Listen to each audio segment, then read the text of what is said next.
This daf Yerushalmi Shabbos. The article Oz v'Hadishim with daf Mem Zayin Amaf at the Mishnah Leches, which in the Vilna is on daf Leches Amaf. Hakitei Yotzi B'Kav Shel Divi Rabbi Yossi Amei Oser.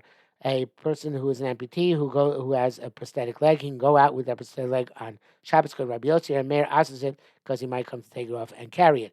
In the Bavli, and in the Mishnais, the Shittas are reversed. Meir is the one who permits it. Rabbi Yossi is the one who asks it, and the Pesach is like Rabbi Yossi.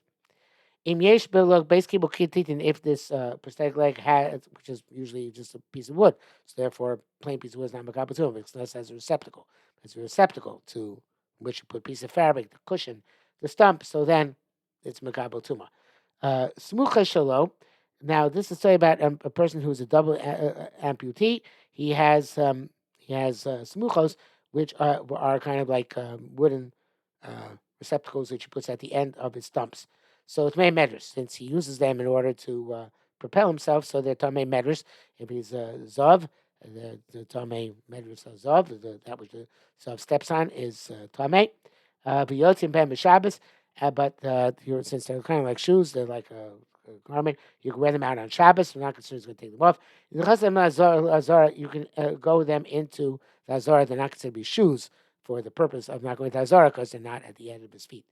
Now, you have a person who's not an amputee, but his legs are useless. They're paralyzed and such like. So he has a kisei. He has a kind of chair on his rump when he propels himself on his rump forward. And he has also smuchos, but they're much less useful because his legs are not usable. So smuchos nevertheless it's made matters because sometimes he supports himself on those smuchos at the end of his legs. Shabbos, since they're not that useful, you can't wear them on Shabbos because it might take them off. Carry them. Since they are at the end of his legs, so they are like shoes, and therefore you can't wear them in Tazor on Shabbos. On Kamatin, the Gemara is going to explain what that is. Are Tahirin, they are Torah, but you can't wear it out on Shabbos. Okay, Shmuel Amar. Shmuel says, Yotzim bo mishum sandal. So the amputee can go out with his common Shabbos because it's like a sandal. The prosthetic leg is like a sandal. But nevertheless, you will go with an azar because it's not really a shoe. It's at the end of a stump. Abiyane Maksha. Yana asks, Yotzim bo mishum sandal. You're saying you can go out with it because it's a sandal and not a masui, not so you're going to come to carry. For sandal, and so you're saying it's a sandal for that purpose. Sandal, but then you would say you're allowed to go with nazar and it's not a sandal. Is it a sandal or isn't it a sandal? So Amar Rabbi, it says bar, but the Shinu Schos changed it to Amar Rabbi Mona. Adi Abbas Makshola, the Shmuel, instead of asking a question of Shmuel, Kasha Masnisa, ask on our Mishnah. It says Smucha Shalot Mei Medris. It says the smuchos are tamei medris, right? Which is sounds like the well, let's finish further. So tamei medris, yotzim ben b'Shabbos, and you can wear them on Shabbos. It sounds like they're sandals, so you can wear them on Shabbos. Nichnasim azara, and you can go with them with the azara. So why don't you ask a question of Mishnah? If they're sandals, why can you go with the azara? If you go with the azara, then why is they tamei medris? So Abba Mami Mana. And more sofa, it's like more meata. So say rather, it must be say the conclusion is the lace he pliga Shmuel that obviously our Mishnah is not arguing on Shmuel. Prosthetic devices have a status of a sandal vis-a-vis Shabbos and don't have a status of a sandal vis-a-vis going into Azara because they're not in the final analysis at the end of the leg. So therefore they don't meet that's the criteria of being the sandal which is forbidden in the base of Mikdash. So there are other ways of learning Emo Sofa that's going on the Sefer of the Mishnah and learn from the Sefer, but I think that's a much more easy way of learning. And more Sofa look at say the conclusion. Sof Davar Kol Nishma. I think that's the Pshat in the Gemara. Gemara has a rather long header here. Um, not found there of Yerushalmi. Ki says Mukhashlo Tome Meders, Ven Yotzim Shabbos, Ven Yichasim Azora, and Kumin, and Ktimin, Tori, Ven Yotzim Ben. Man Komin Tori, what is that Komin to Horin? And Kimit Timin Torin, Rabbi Avo, Hunum Katmin Chamra Dialdo. So the Korban says Hunum Katmon, Hainu an Katamon Mas Nisin. Shemokon Rabbi Avo, here Korban so Hunum Katmon. Same thing, but it was pronounced differently. So it's a donkey which clowns make, and they carry it on their um, on their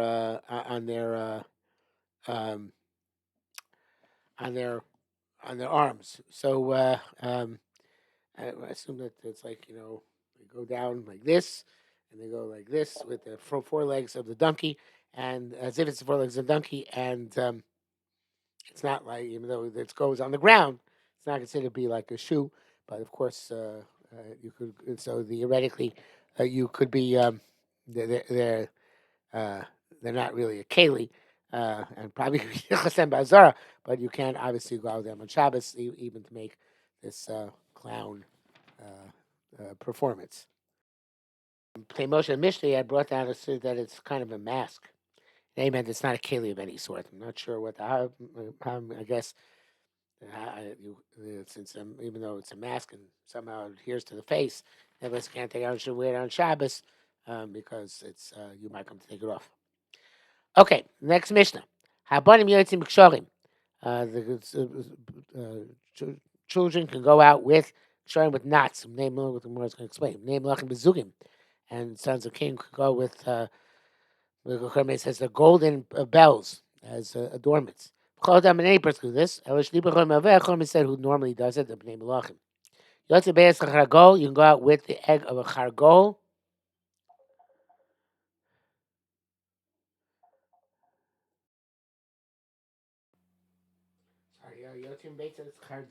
Chargol will go out with the egg of a cricket. Mashen shall show with the tooth of a fox. And with a nail from a crucifixion. Mishum all these things evidently have some sort of medicinal aspect to them. Divrei Rabbi Yossi. Remember, mishum darkei amori. He says can't do it even a weekday because it's not true medicine; it's superstition. And that's it says dachemer nichushu ksibik chukosem losalechu. It's a chukos akon, and in a way which is not just Rabbanim but the Raisa. Okay, so says more. Abonim yotzim ksharim. The children go with the ksharim. It says Gemara bekishrei peah. This is a certain type of grass, and evidently it's good for some sort of refuah. The name of Melachim is Zagin. Rabbi Zira remember Zagin Shnitzavaro. It's a bell which goes around the neck. The Mao Adam. What does it mean? Any person? Bengtani ben Aniyim. Bengtani Mashim. Any child, not adults, any child, whether he's poor or rich. Remember Zugin Shibiksusa. No, it's a bell. It's a bell which is woven onto the garment itself. So it's part of the garment. So therefore, it is something which is malko adam bank only bank time. So even adults can go out with as well. The uh, uh, the evidently adults will go out with bells on their necks. So it's only children, whether niyim or ashir. Even adults go out with bells sewn onto their clothing. That's okay, even for adults, according to that opinion. Masisa Pli Rabbi Zira. The price seems to argue Rabbi Zira. It says Yotzi Adam Bezugin Shibiksuso, and Yotzi Bezugo Zugin Shibizabaro. It says a person go out with Zugin on his ksus and not Zugin a garment not Zugin in on his neck. So evidently that's not permitted. Right? How's Rabbi Zira going to do with the Brisa? Says Gemara. He's going to answer El Kamuk Doin Kamuk Tanim. No, the bride brides tell you about gedolim. They can't go with bells on their necks, and our mission tell you about a Mishnah which is talking about Zug She Ksuso, that also is referring to Gedolim, even adults as well. Yotzim Beis is Chargol Tavlu Udna. It's good for the ear. Change the shul. The Beis Chargol is a cricket's egg. Shane shul is the fox's tooth. Tavlu Shane is good for the teeth. Mas Matzuv Tavlu Akvisa. It's good for the some sort of splinter you get, some sort of puncture wound you get from a thorn. Eastern Tanya Machlif. There are those who say the opposite, as Cormier says, Shul Akvisa, the fox's tooth is good for Akvisa, Masber Atzov Lashinsa. He gives another pshat as well, but okay. Rabbi Chaim Hashem Rabbi Yochanan Tzakeh Mas Nisan. So he said that he learned our Mishnah. Rabbi Permitted Chaim Aser Lefu Mishum Darchei Mori. Rabbi Shmuel, Rabbi Abba B'Shem Rabbi Yochanan also came Mas Nisan. Rabbi Shmuel, Rabbi Abba B'Shem Rabbi Yochanan, they said Kol Shemir Rape is anything which is healing, and we can tell it's healing. Now, like our Mishnah, where it seems to be superstitious. Kol Shemir Rape Ema Mishum Darchei Amori. There's no concept of Darchei Mori Chukosem L'Salechu or Nichush, as the Cormier in the Mishnah. That doesn't apply to something which is a effective. An effective type of medicinal procedure. The Cormier says going to see as close, like drinking certain cups of tachbosh the makah and binding up a wound. Darge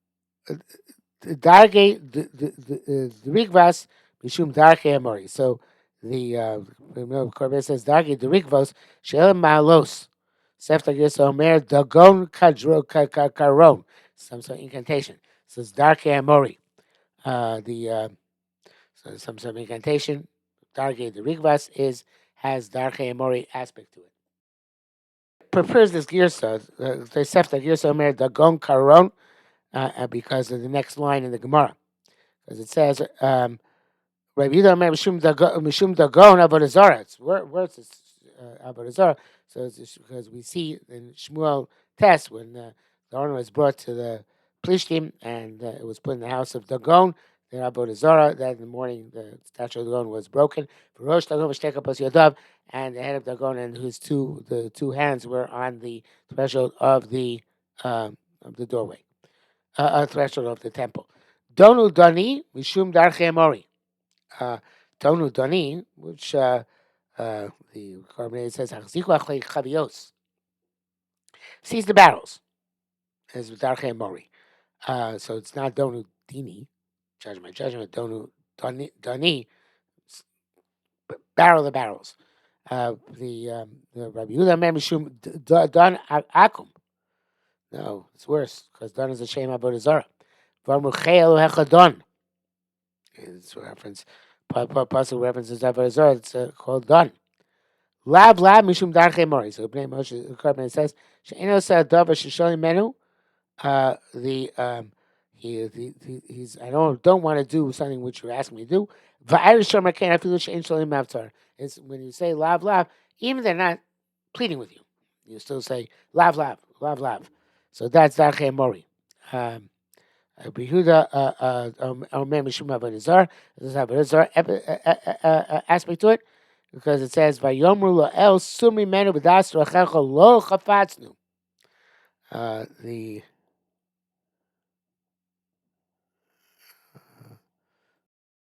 Carbonated explains Lo'el Sumri Menu Lav Echad. Right, so he's saying Sumri Menu, remove yourself from us. Das Rachecha Lo Chafatznu. Hari Lav Shein. That's the second Lav.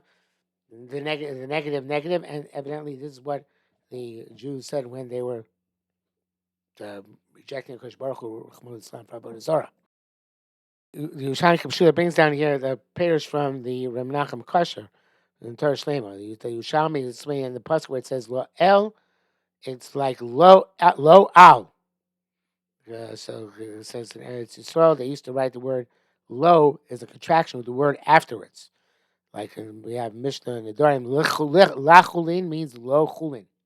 So hainu lo el, sumri mena v'das lo chafatznu, Now, lav lav bas echas. So he says lav lav in one fell swoop. Lav lav. So as if he's saying loyal loyal, right? Low L.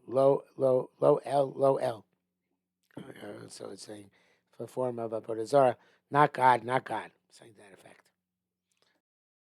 Next says tomorrow. Tanya Bechia. Amad Etzim Gona, if you have a bone stuck in your throat, no also mean arosho. You put that type of species of that type of bone on your head. It's not darkei mori. It's very similar to what Elisha did when he wanted an axe which sank down to the bottom of the river to rise. He threw a piece of wood into the river, and the wood sank, and the axe rose. And Psarek has a very interesting piece in which he says the way you could make an ace is you could transfer the property of buoyancy of floating from one object to another object. So here we're transferring evidently the property of the bone being on top of the head to the bone inside the head, and then that bone will rise out of the throat in some way, shape, or form. It's nice to be Darkei Mori, I guess, because there's precedent to it somehow in that Tanakh or Stam. Maybe that's some other reason it's not considered to be Darkei Mori. So the Rabbi Tari Abbas and Yaakov said, "Lo tenachshu, lo onanu." You shouldn't do nichush, which is a form of divination. Lo onanu, which is another form of divination. One of them has to do with defining what's going to happen, and what is to do with defining what times are auspicious times. So, Alpish a nachash ye simon. So, even though you can't do a nachash, meaning you can't follow these things and assume that they are definitive, there is a concept, even which is permitted, of a simon. Uvalach shows simonim, and if there are three simonim, that is an indicative sign. The kagon such as vani vo imi padan meso lai rochel. The simon there is the first simon, right? The Mace Rachel. Then Yosef Enenu, there's a second simon. Shimon Enenu, a third simon. All three bad things. There's Binyamin Tikachu. Then if you take Binyamin, that's probably going to end up badly. So if you have three simonim, so then you can be chash for that. So nichush, where you do some sort of act, look at the entrails of an animal in order to see what the future's going to bring. That's no good. That's not nachashu to throw you. Seeing the bread falls, writes it up, writes it down. Lo tonanu. But in any event, to figure out what's the hour to go out, I mean that's lo tonanu. But in any event, if you have simonim in your life, positive or negative, those are considered to be a valid thing to take into account, and that's why Yaakov was concerned about Binyamin. Okay, well that's a relatively short day for Shabbos day. We'll stop here for today.